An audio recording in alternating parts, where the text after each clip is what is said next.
2 மாசம் திமுகவை விஜயும் கழுவி ஊத்துவாரு, காங்கிரஸ்காரரும் கழுவி ஊத்துவாங்க. விஜய் என்ன பிளான் வச்சிருக்காரு? வந்தா இப்பயே வா, திருப்பி வந்தா அவனை சேர்த்துக்க மாட்டேன். அங்க விஜய்கிட்ட போனோம்னு அவனை அப்பயே கூப்பிட்டேன் வரல, நான் தேர்தலில் ஆட் போட்டு எல்லாத்தையும் ஆட்டையை போட்டாச்சு 2 கோடி ரூபா. யார் யார் கேண்டிடேட் செக்ஸ் இன்டர்வியூ பண்ணி ரெடியா இருக்கு லிஸ்ட். 134 தொகுதிக்கு தமிழ்நாட்டில் லிஸ்ட் ரெடியாக இருக்கிறது. இங்க தாவேகாக்கு என்ன ஒரு பயனா, இப்போதைக்கு சிபிஐ விசாரணை அதெல்லாம் பண்ணி நீ கம்பத்தை சுத்திட்டு இருக்காருல. 41 பேர் செத்ததுக்கு மட்டும் 20 லட்சம் கொடுத்தீங்க, விக்ரவாண்டியில 6 பேர் செத்தான். சிபிஐ விசாரணை என்ன சொல்லுவான்? இவன் தாங்க கொன்னான். யாரு? விஜய் தாங்க கொன்னான் என் பிள்ளைய, அவனை ஜெயில போடுங்க. காரணம் இவர்தான்ற பிரஷரை கொடுத்தானா விஜயோடைய பேஸ் ஆட்டம் கண்ணும். அதனால தொபுகடின்னு காலை விழுந்து கண்ணீர்லாம் வராது. கேமரா ஸ்டார்ட் ஆக்ஷன் அப்படியே கண்ணீர் வரும். இல்லாட்டி பேராட்சி ஏதோ ஒரு இருப்பான். அப்போ அவனுக்கு ஒரு டிசிப்ளின் இருக்கும். சரி, தலைவர் சொல்றாரு கேட்பான். விசில் அடிச்சாங்க கொஞ்சம் உள்ள விட்டா எல்லாம் மேடையில் ஏறி விஜய் பிடிச்சி இழுத்து விட்டுருவானுங்க. அதனால வந்து அது பயம் இருந்துச்சு.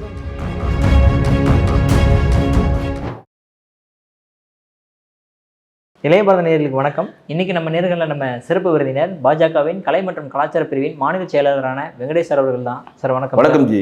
ஸ்டாலின் அவர்களே சொல்லிட்டாரு, அதாவது தமிழ்நாட்டுக்கு வந்து ஆட்சியில் பங்கு அப்படிங்கிறது வந்து தமிழ்நாடு மக்களுக்கும் ஒத்து வராதுங்கிறது தெரியும், காங்கிரஸுக்கும் அது தெரியும் அப்படின்ற மாதிரி சொல்லிட்டாரு. இல்லை, கண்டிப்பாக அது கூட்டணி நீடிக்காது, எந்த ஒரு மாற்றம் கிடையாது. காங்கிரஸ் இருந்து கண்டிப்பாக திமுகவிலிருந்து காங்கிரஸ் கழண்டு போய்விடும். இல்லாட்டி திமுகவே காங்கிரஸை வெளியே அமைத்து விடும். நல்லா கேளுங்க, இப்போ காங்கிரஸுடன் கூட்டணி இல்லை அப்படின்னு திமுக அறிவிச்சிச்சுன்னு வச்சுக்கோங்க, அடுத்து அவங்க என்ன பண்ணுவாங்க? தாவேகா போவாங்க, திமுக தாக்கி பேச ஆரம்பிப்பாங்க. டைம் என்ன இருக்குது நமக்கு? வந்து எப்படி இருந்தாலும் தேர்தல் எப்போ? ஏப்ரல் எண்டு தான் தேர்தல். இல்லை, மே ஃபர்ஸ்ட் வீக்னு வச்சுக்கோங்க, ஏப்ரல் எண்டே வச்சுக்கோங்க. ஏப்ரல் 20 தேர்தல்னா இன்னைக்கு பிப்ரவரி இருக்கும். மார்ச் ஏப்ரல் 2 மாதம் திமுகவை விஜயும் கழுவி ஊற்றுவார், காங்கிரஸ்காரரும் கழுவி ஊற்றுவாங்க. கரெக்டாக? அப்போ 2 அடியும் சேர்த்து தாக்கணும். அப்போ இப்படியே தள்ளி போய்கிட்டே இருந்து இவங்க அந்த கட்டமைப்பு டிசைன். இப்போ ஒரு உதாரணம் சொன்னால், காங்கிரஸை கூப்பிட்றாங்க, நீங்கள் 117 இல்லைங்க, நாங்கள் 117 நிற்கிறோம்னு சொன்னால் காங்கிரஸ் என்ன பண்ண முடியும்? ஹார்ட் அட்டாக் பண்ணி விழுவான். ஏன்னா அவ்வளோ பேர் அவன்கிட்ட இல்லைங்க, தயவுசெய்து அவ்வளோ வேணாங்க, பார்த்து கொஞ்சமாக கொடுங்க, அவ்வளோ வேணாங்க பண்ணுவாங்கள்ல.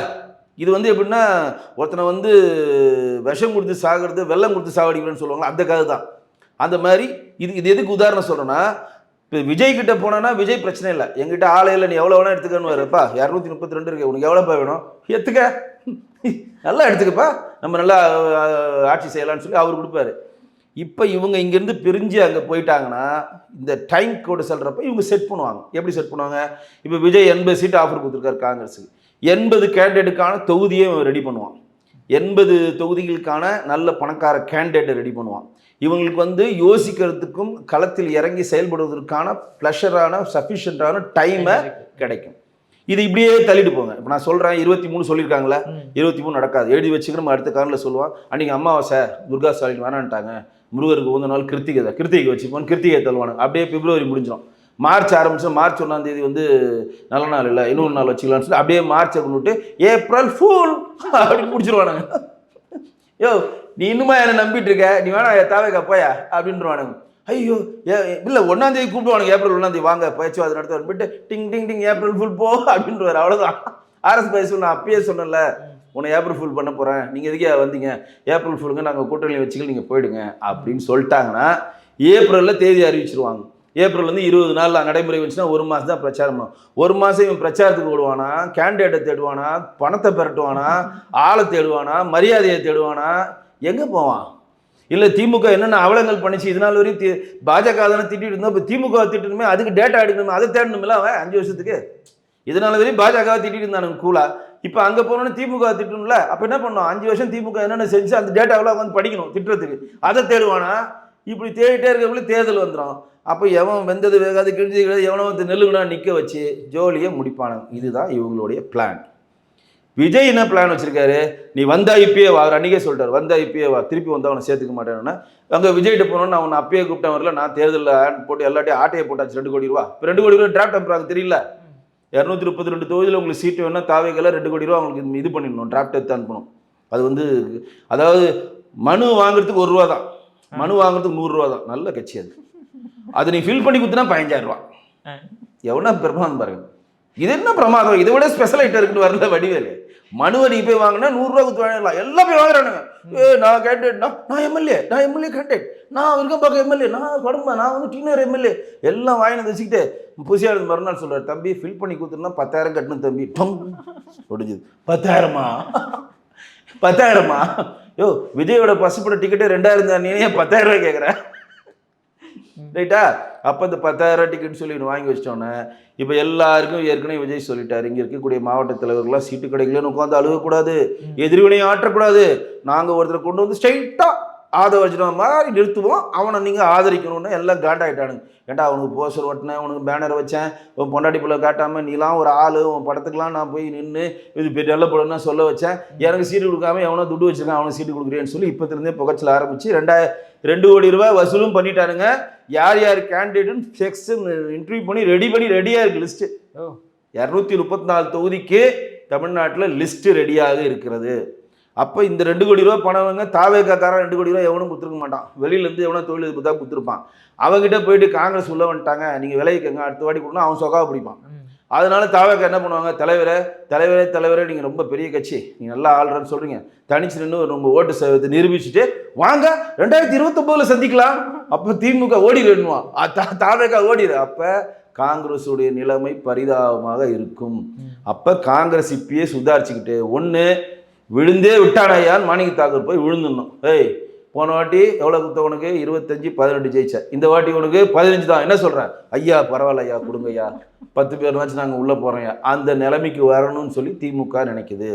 இல்லாட்டி வாலின்ட்ரா 5,000 ரூபா போட்டவொன்னா அஇஅதிமுக விமர்சனம் பண்ணல, பாஜக விமர்சனம் பண்ணாமல் கூட்டணி கட்சியிலாம் நாங்கள் ஒரு லெசன் கொடுத்துருக்கோம், ஒரு பாடம் எடுத்திருக்கோம். சும்மா வந்து தனிச்சு நில்லு, ஆட்சியில் பங்கு, அதிகாரத்தில் பங்கு, அதிக சீட்டு கொடுங்க வரட்ட வைத்தீங்க, காலியாகிடுவீங்க உங்களுக்கு. இந்த பேர் எங்களுடைய ஓட்டு நாங்கள் 5% ஏற்றுட்டோம், நீங்கள் திருமாவளவனுக்கு 2% தான் இருக்குது, காங்கிரஸுக்கு 3% தான் இருக்குது, இந்த 5% நாங்கள் உயர்த்திட்டோம். திருமாவளவனுக்குலாம் ஒன்றும் பிரச்சனை இல்லை, ஏன்னா திருமாவளவன் ஓவராக பேசினா வன்னியரசு வச்சு 2ஆக பிரிச்சுருவானுங்க. இன்றைக்கி ஒன்று திருமாவளவன் 2 இலக்கா சீட்டு வேணுமா, பானை வேணுமா வேணாமா, பணத்தை விடுங்க, அப்போ வன்னியரசை வச்சு பிரிச்சிடலாமா, நீங்கள் இப்படியே இருக்கியா? ஏன்னா ஏற்கனவே ஆதவ அர்ஜுனாவை பிரித்தது யார் தெரியுங்களா?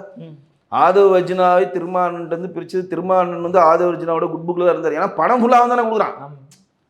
ஒரு தலைவருக்கு என்ன தேவை? இன்னைக்கு விஜய் வந்து ஆதவ அர்ஜுனா என்ன பண்ணாலும் கம்னுக்கிறாரு. ஏன் கம்னுக்கிறாரு? அவர் தான் தனி ஃப்ளைட் பணம் கொடுக்குறாரு, 20 லட்ச ரூபா பணம் கொடுக்குறாரு, எல்லாமே கொடுக்குறாரு, எல்லாம் கம்னு இருக்கிறாருல. அதே மாதிரி தான் இங்கே இருக்காங்க. வன்னியரசு, பாலாஜி, சிந்தனை செல்வன், இன்னொரு 2 பேர்லாம் ஒரு கோஷ்டியாக இருந்து தான் ஆதவ அர்ஜுனா கார்னர் பண்ணி திமுகவுடைய பக்கம் திருமான இரட்டை இலக்குன்னு ப்ரெஷர் பண்ணாருன்னா வன்னியரசு தான் விடுதலை சிறுத்தைகள் கட்சி 2 தலைவர். உனக்கு எத்தனை 5 சீட்டு போதுனே ரைட்டாக போயிடுவாங்க, அவ்வளோதான். ஸோ அந்த பயம் திருமாவளவனுக்கு இருக்குது, அதெல்லாம் இல்லைன்னு சொல்ல மாட்டேன். இங்கே தாவேகாவுக்கு என்ன ஒரு பயனா, இப்போதைக்கு சிபிஐ விசாரணை அதெல்லாம் பண்ணி நீ கம்பத்தை சுற்றிட்டு இருக்கார்ல, அந்த 41 பேர் செத்ததுக்கு மட்டும் 20 லட்சம் கொடுத்தீங்க, கரூரில் செத்ததுக்கு மட்டும் பணம் கொடுத்தீங்க, விக்கிரவாண்டியில் 6 பேர் செத்தான். அவன் என்ன மதுரையில் 3 பேர் செத்தான், இப்போ சேலத்தில் ஒருத்தர் செத்துருக்கான். சேலத்தில் ஒருத்தர் செத்துட்டு பாடியை வாங்க மாட்டேன்னு சொன்னோன்னா அவருடைய தலைவர் மாவட்ட செயலாளர் பார்த்திபன் அவசரமாக போய் 5 லட்ச ரூபா செட்டில் பண்ணி பாடியை அனுப்புகிறாரு. அப்போ விக்கிரவாண்டியில் செத்த 6 பேர் உயிருக்கு என்ன பதில், மதுரையில் செத்த 3 பேர் உயிருக்கு என்ன பதில் அப்படின்னா, இவர்கள் யாரும் வழக்கு தொடரவில்லை. இந்த 40 பேருக்கு நீங்கள் 20 லட்சம் கொடுக்கல, 41 பேர் கொடுக்கலன்னா சிபிஐ விசாரணை என்ன சொல்லுவான், இவன் தாங்க கொன்னான், யார் விஜய் தாங்க கொன்னான் என் பிள்ளைய, அவனை ஜெயிலில் போடுங்க, இவனை தூக்கி ஜெயிலில் போடுங்க சார் அப்படின்னு எல்லாம் கத்துவானுங்களா? அதில் மாற்று இல்லை. அப்போ என்ன பண்ணுவோம், அம்மா காட்டி குத்துறாதீங்கம்மா பாஸ், ஏதாவது கொஞ்சம் கவனிங்க, இந்தாங்கம்மா 40 லட்சம் 20 லட்சம் தரேன், அங்கேயே வந்து நல்லா வாங்கிக்கிறேன் பாஸ். என்ன மாதிரி சூழ்நிலையில் என்ன மாதிரி மனிதர்களோட நம்ம வாழ்கிறோன்னு நினைக்கிறப்ப எனக்கு அவ்வளோ ஒரு வருத்தமாக இருக்குது. தன் மகனை இழந்து, தன் தாயை இழந்து, தன் தந்தையை இழந்து, சகோதரனை இழந்த ஒருத்தர் துக்கத்தை நேரடியாக அந்த துக்க வீட்டில் வந்து பணத்தை வாங்கிட்டு அந்த பைத்தியக்காரர் சொல்கிறான் திமுக தாங்க இதுக்கு காரணம், எங்கள் மேலே எந்த காரணம் நம்ப வைத்து கழுத்து இருக்கிறாங்களே, பணம் படுத்தும் பாடு. அப்பாவியாக இருக்கிறாங்களே இல்லையா அவங்க? அதில் ஒரே பெண்மணி தானே பணத்தை வாங்க மாட்டான், வந்து கொடுத்தாங்க கொடுவானான்னு வீரமுள்ள ஒரு பெண்மணி சொல்லிச்சா இல்லையா? அதை மட்டும் ஏன் விஜய் பண்ண கண்ணீர் விட்டு அழுதேன். புசி ஆனந்தது கேட்டில் இருந்து அடிக்கிறார் ஆறுன்னு, அவரும் பொருளாளர் வெங்கட்ராமன் அடிக்கிறார், உள்ளே விடுங்கன்னு. ஃபண்டு நான் கொடுக்குறேன், நீ என்ன உள்ளே வந்து ஸ்கோர் பண்ணுறேன், 2 பேரும் அடிச்சு பத்து. யாரை? புசியானந்தையும் அடிச்சு பத்துறானுங்க, வெங்கட்ராமன் பொருளாளர் அடிச்சு பத்துறாங்க. நான் பொருளாளர், விஜயோட ஆடிட்டர், அதெல்லாம் ஓரமாக நெல்லியா? இங்கே நான் துட்டு கொடுக்குறேன் 20 லட்சம், என் வீட்டு பணத்தை கொடுத்துருங்கிறேன் 4 கோடி. இன்னும் இவர் வந்து 6 அடி போகிறான், இங்கே வந்து நீ ஃபோட்டோ எடுத்து நான் தான் விஜய் இட்டாந்தேன், நான் தான் விஜய் இட்டுன்னு போகிறேன் அப்படின்னு எதனா பேசுவேன். இது எங்களுக்கு தேவையா? அதனால ஆதவர்ஜுனா சொல்லிட்டாரு, ப்ரெஸ் உள்ள அலோடு, குறிப்பாக குஷி ஆனந்தும் வெங்கட்ராமனும் உள்ள அலோடு இல்லை. ஏன்னா அவனுங்க 5 பைசா செலவு பண்ணாமல் தாம் பண்ண மாதிரியே போட்டுறானுங்க. இங்கே இவருக்கு தனி ஃப்ளைட்டு நான் தான் கொடுக்கணும், கூட்டம் நடந்தால் நான் தான் போடணும், வேனு நான் தான் ரெடி பண்ணணும், எல்லாத்துக்கும் ஏன் பணத்தை கொடுக்கணும், ஃபோட்டோ மட்டும் இவனுக்கு எடுத்துப்பானுங்களா அப்படின்னு ஆதவர்ஜுனா அதுக்கு அலோவே பண்ணல. காரணம், சிபிஐ விசாரணையில் எல்லா ஒட்டுமொத்த ஜனமும் நீதிமன்றம் சென்று காரணம் இவர்தான்ற ப்ரெஷரை கொடுத்தாங்கன்னா விஜயோடைய பேஸு ஆட்டம் கண்ணும். அதனால தொபுகடின்னு காலை விழுந்து அவர் வந்து காலை விழுந்தவொன்னு கண்ணீர்லாம் வராது. அங்கே ஜானோ ரகேஷ் சொல்லுவார், கேமரா ஸ்டார்ட் ஆக்ஷன், அப்படியே கண்ணீர் வரும், டக்கு டக்கு டக்கு டக்குன்னு வரும். அப்படியே சொல்லு, take okay right next start camera action, அப்படியே வரும். அம்மா நீங்கள் தான்ம்மா என்ன மன்னிச்சிருங்கம்மா, இப்படி ஆகிடும், டேக் ஓகே சார் ரைட். இப்படியே ஒரு 40 பேர்ட்ட முடிஞ்சு ஜோலியை முடித்தார். அதனால தான் பொருளாளராக உள்ளே உள்ள. சரிங்களா? இப்போ வந்து எதுக்குன்னா அங்கேயும் சிபிஐ விசாரணையில் ஒரு கலக்கத்தில் தான் அவர்கள் இருக்கிறார்கள். எந்த நேரம் என்ன வேணால் நடக்கும். ஏன் அப்படி சொல்கிறேன்னா, அறிவார்ந்த சிந்தனை உள்ள ஆட்கள் உங்கள்கிட்ட இல்லை அப்படின்றது மட்டும் ஒரு காரணம் கிடையாது. நீங்கள் மக்களை மனிதர்களாகவே நினைக்கல.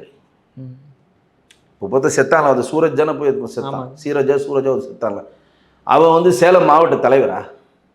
அவனுக்கும் தாவேக்காக என்ன சம்பந்தம்? நல்லா கேட்டுங்க. இதை நிறைய பேர் இங்கே பொது வழியில் பேச மாட்டேன்றாங்க. நீங்கள் என்ன சொல்கிறீங்க, இதில் கியூஆர் கோடு கொடுத்துட்டோமா, அந்த கோடை நீங்கள் வந்து ப்ளே பண்ணிட்டு நீங்கள் வந்து உள்ளே வருது, கியூஆர் கோடை கொடுத்து உள்ளே வந்தால் உள்ளே வர முடியும், வேறு யாரும் உள்ளே போக முடியாது. சேலமும் புறநகர், சேலம் மாவட்டத்தில் இருக்க 5000 நிர்வாகிகள், 5000 மக்கள் இல்லை, தாவேக்கா தொண்டர்கள் இல்லை, தாவேக்கா அனுதாபிகள் இல்லை, 5000 நிர்வாகிகளுக்கு தான் அந்த கூட்டம். அது நிர்வாகிகள் கூட்டம், பொதுக்கூட்டம் கிடையாது. நிர்வாகிகள் கூட்டம் டிசிப்ளினாக இருப்பான். அவர் மாவட்ட தலைவராக இருப்பான், கிளை தலைவராக இருப்பான், மண்டல தலைவராக இருப்பான், மாவட்ட தலைவராக இருப்பான், இல்லாட்டி பேராட்சி ஊர் ஏதோ ஒரு இருப்பான். அப்போ அவனுக்கு ஒரு டிசிப்ளின் இருக்கும். சரி தலைவர் சொல்கிறார் கேட்பானு, விசில் அடிச்சாங்க கொஞ்சம் உள்ளே விட்டா எல்லாம் மேடையில் ஏறி விஜய் பிடிச்சி இழுத்து விட்ருவானுங்க. அதனால வந்து அது பயம் இருந்துச்சு, போட்டானுங்க. இப்போ செத்து போனவன் சேலம் மாவட்ட தலைவரா, சேலம் மண்டல் தலைவரா, அவன் வந்து ஒரு வட இந்தியக்காரன், மராத்தியை சேர்ந்தவன், மகாராஷ்டிரா சேர்ந்தவன்.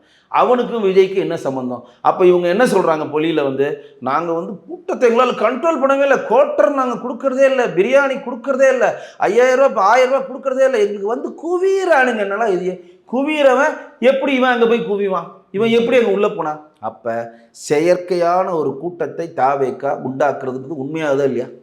செத்து போன ஒரு தமிழனாக தான் ஒத்துப்பேன், விஜய் ரசிகரியா? சரிப்பா, அவன் நிர்வாகி, சேலம் புறநகர் மாவட்டத்தினுடைய கிளை செயலாளர் செத்துட்டான், ரைட், அவன் நிர்வாகி செத்துட்டான்னு. இந்த பையன் வட இந்தியா பையன், இவனை இதோட பெரிய காமெடி இருக்குன்னு என்ன தெரியுங்களா? மகளிர் விழா நடத்துகிறாங்களா, பெண்கள் மாநாடு நடத்துகிறாங்க கனிமொழி, வடநாட்டிலேருந்து பீடி சுற்றுறது, சோடா கம்பெனியில் வேலை பார்க்குற எல்லா பொங்கலும் இழுத்துட்டு போயிட்டானுங்க. இழுத்துட்டு போய் கருப்பு சட்டையை போட்டு அதுக்கு பாட்டு திப்புன்னு போகுது. கே கே கே ஆயே ஆயே ஆயா நெய் நெய் நெய், பைசா மாலும் பைசா பைசா லே பைசா ஜெஜோ அப்படின்றாங்க. அம்மா உட்காருமா, பேட்டம்மா பைசா போய் பெரு லேஜானா, அடே பேட்டாம்மா பைசா பைசா ஃபுல்லாக வரிசையாக போதுங்க. கேட்டால் கனிமையில் நாங்கள் எவ்வளோ பெண்களை அழைத்து வந்து விட்டோம். பாதி பேர் வடநாட்டில் இங்கே வேலை செய்ய பாவம், அதுங்களுக்கு 2 ட்ரெஸ்ஸும் 1000 ரூபா கிடையாது வந்து நின்று போகுதுங்க, அது பேன் முளைக்குதுங்க.